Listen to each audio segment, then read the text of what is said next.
Assalamualaikum dear students. Welcome to mechanics lecture number 31. In this lectures, we will be solving problems with energy conservation.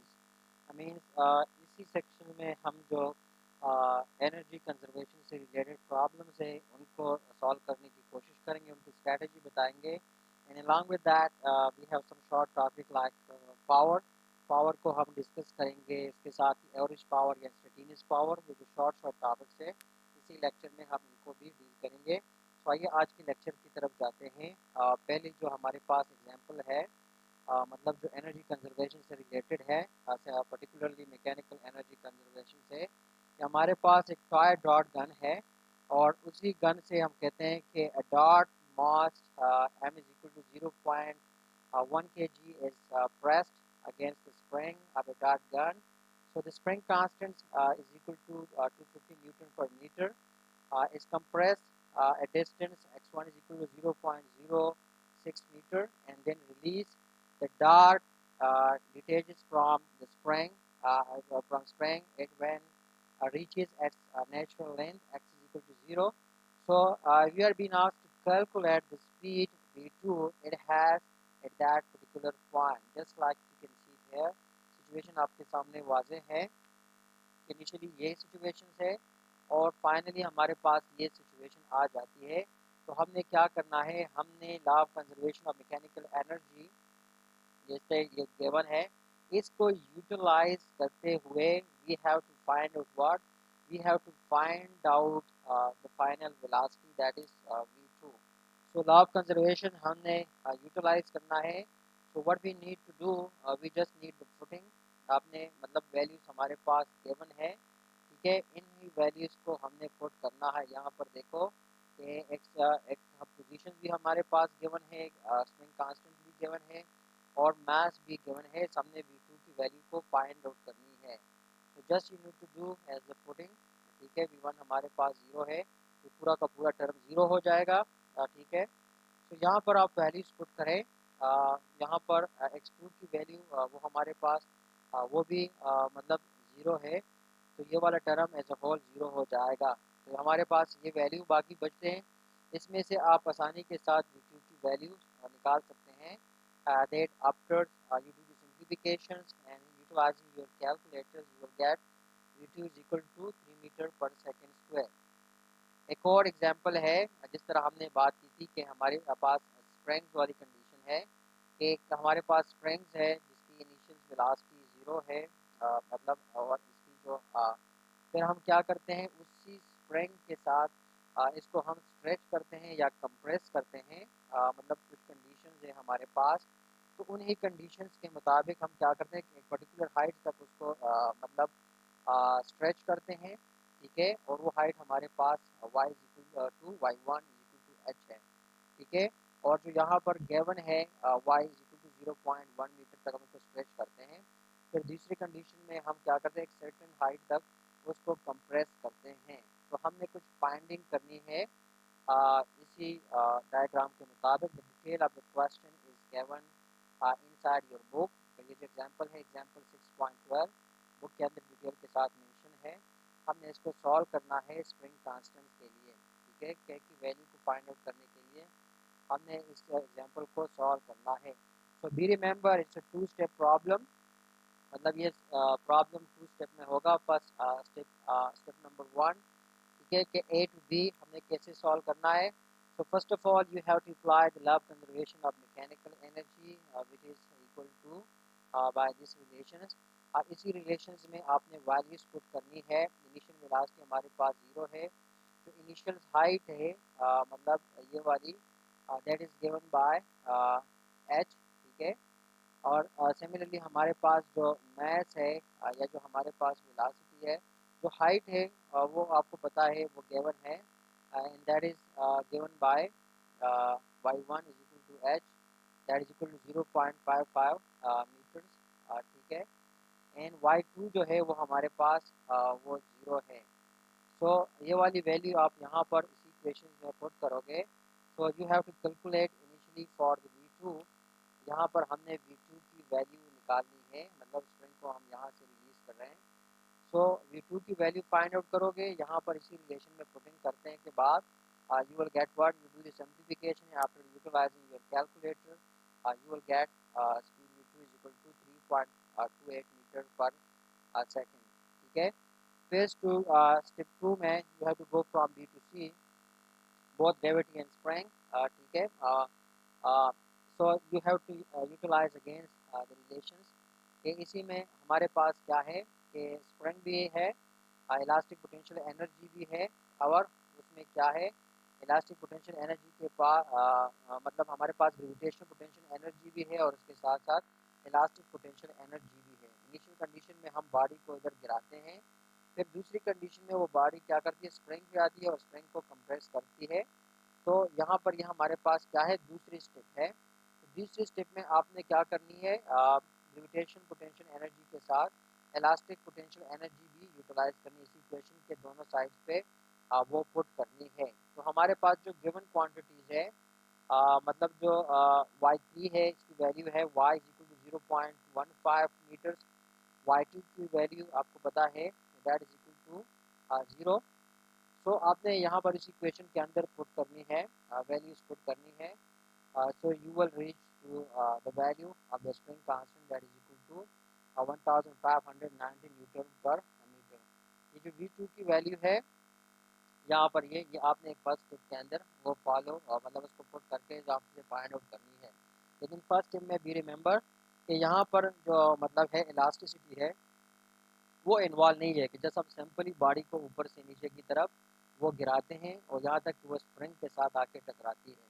ठीक है, so initial quantity में body यहाँ तक आती है, तो स्प्रिंग के साथ इसका कोई लेना देना नहीं है। So that's why we didn't put the elastic potential energy. Elastic potential energy हमने स्टेप 1 में वो पुट नहीं की। फिर यहाँ पर यहाँ से इलास्टिक पोटेंशियल एनर्जी वो स्टार्ट हो जाती है। तो बॉडी जब यहाँ आके हिट करती है इलास्टिक 2 के साथ, तो उससे स्प्रिंग कंप्रेस हो जाती है, तो मतलब स्प्रिंग का रोल शुरू हो जाता है।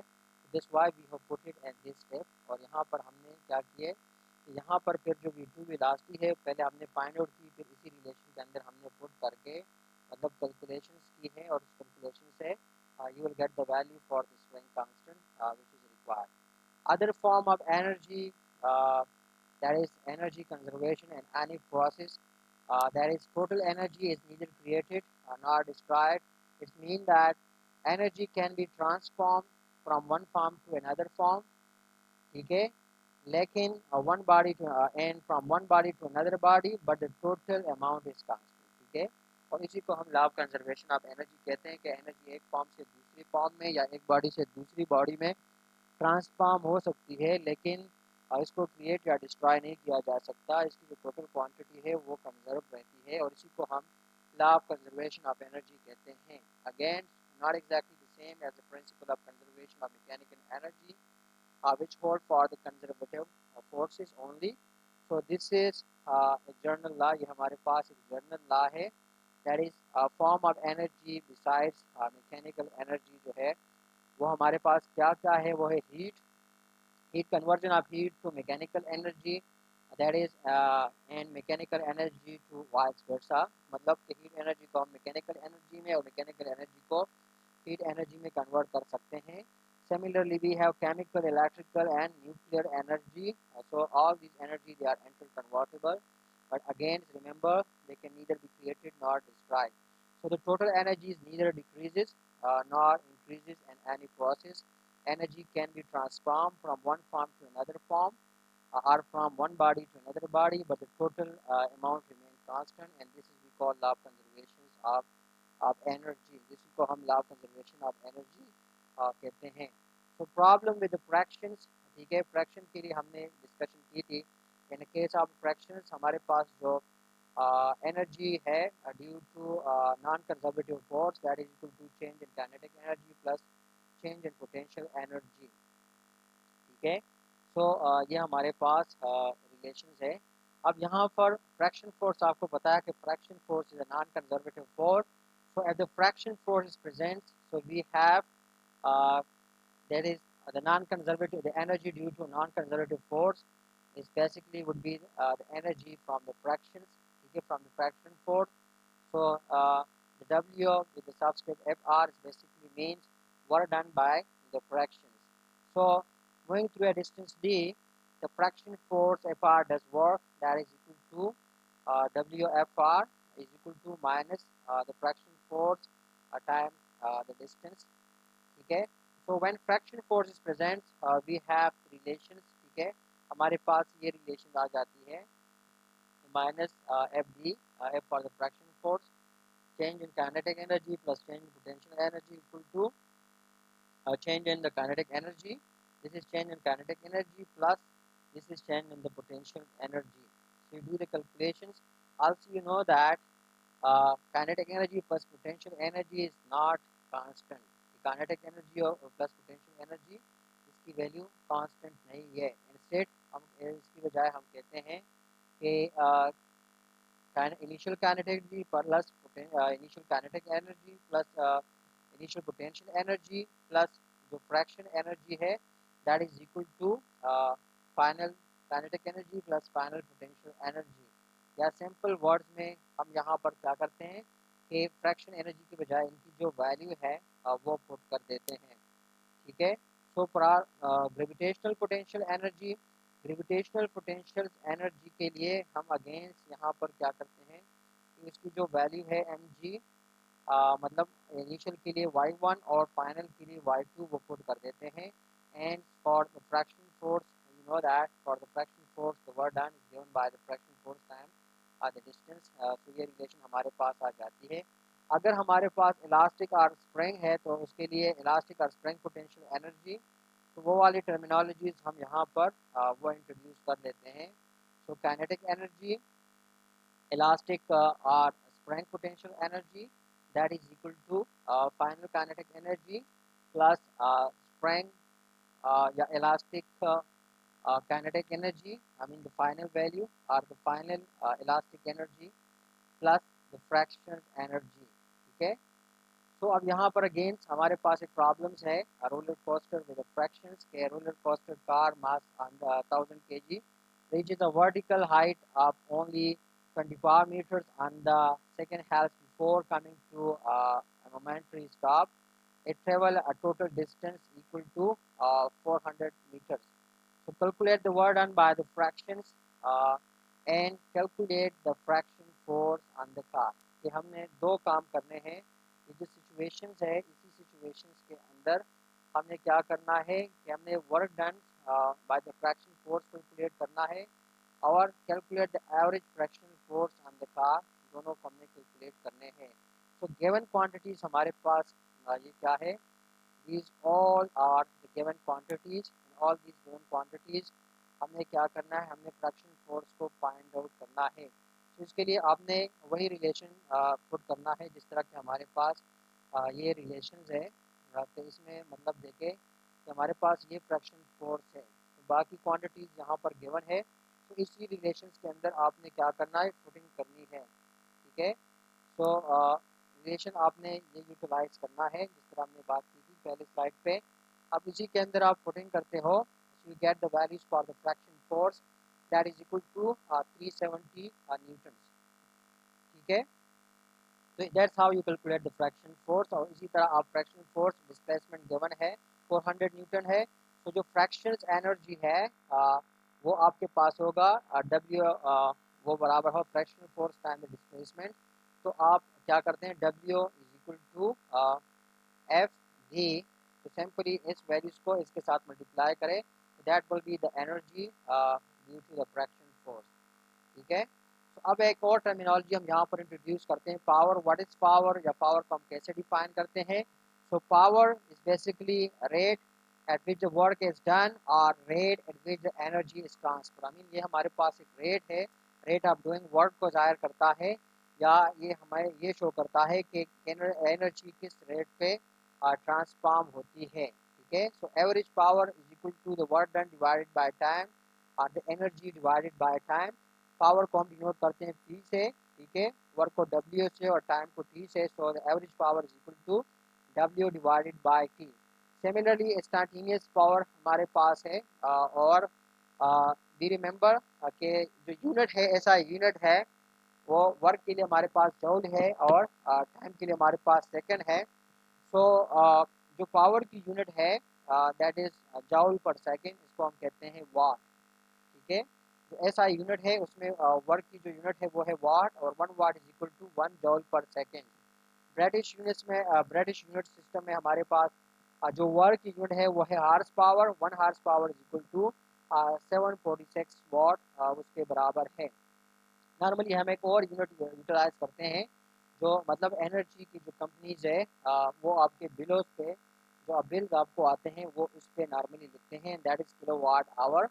मतलब ये एनर्जी की यूनिट है kilo watt hour. 1 kilo watt hour बराबर है, जिस तरह आपको पता है kilo means per thousands, so kilo का मतलब है थाउजेंड्स और आवर का मतलब है 3600 सेकेंड। सो 1 किलो वाट आवर बराबर है 3.6 वाट सेकेंड, या ये बराबर है 3.6 10 टू पावर 6 जॉल के। तो 1 किलो वाट बराबर है कितने, 3.6 10 टू पावर 6 जूल के।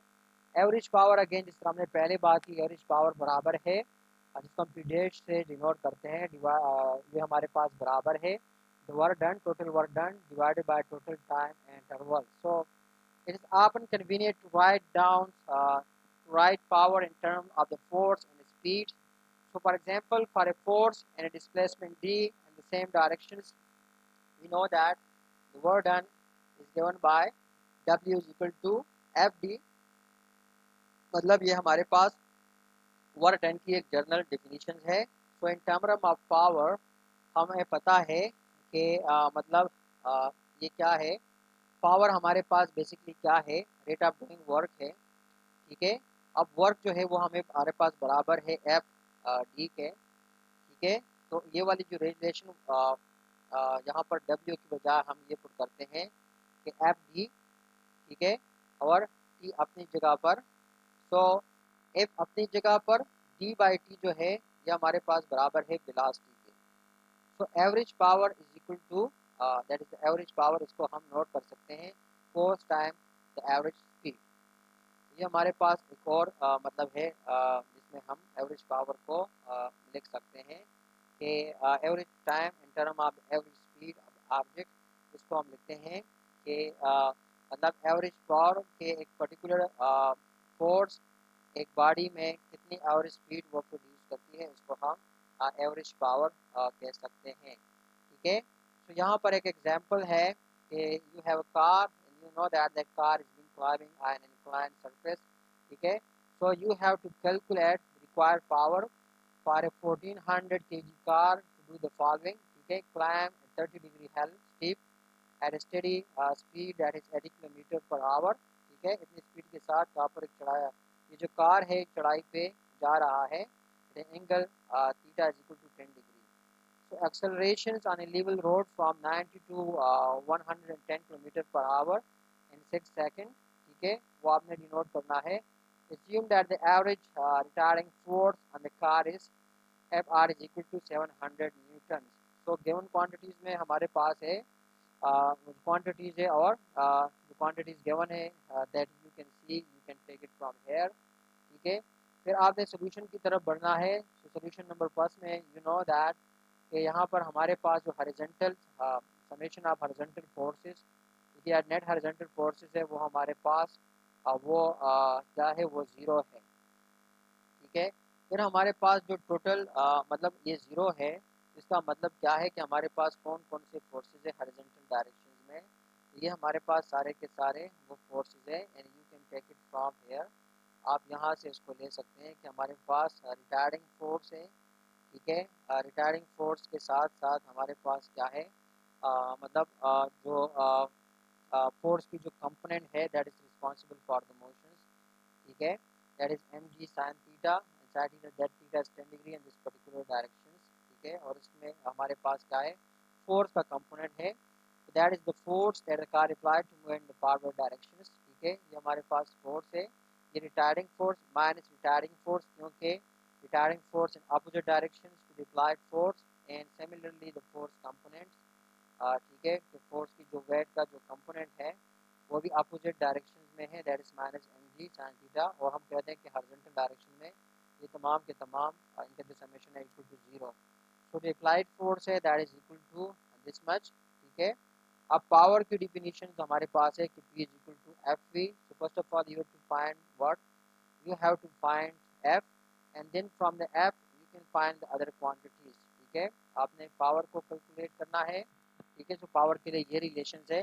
फिर दूसरी कंडीशन में थीटा हमारे पास जीरो है, summation of force equal to M A है। अगेन आपने कैलकुलेशंस करनी है कि applied force minus retiring force बहुत equal to zero. It mean that कि जो अप्लाइड फोर्स है और रिटायरिंग फोर्स एक दूसरे को बैलेंस करती है। So you have to apply what, you have to apply the first equation of motion, you have to find out the velocity. Velocity को आपने फाइंड आउट करना है, ठीक है। पावर ये हमारे पास गिवन है दूसरे कंडीशंस में, तो आपने वेलोसिटी को फाइंड आउट करना है। Once you get the velocity, so you already have the force, force is 700 newton है, ठीक है। 700 न्यूटन है, वेलोसिटी आपने फाइंड आउट करना है। So you will get the value of what, you will get the value of power, the required power.